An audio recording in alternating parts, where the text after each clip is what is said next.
భగవాన్. గుప్పెడు ఉప్పును పోగేసి నిప్పుల ఉప్పెనగా చేసి దండి యాత్రనే దండయాత్రగా ముందుకు నడిపిన అధినేత,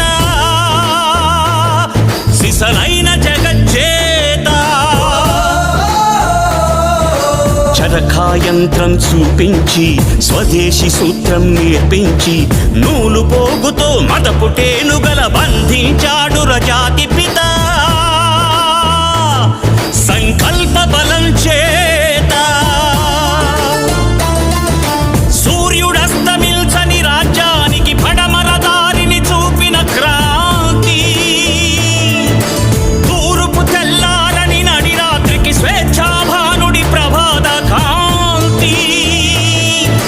పదవులు కోరని పావనమూర్తి, హృదయాలేలిన చక్రవర్తి.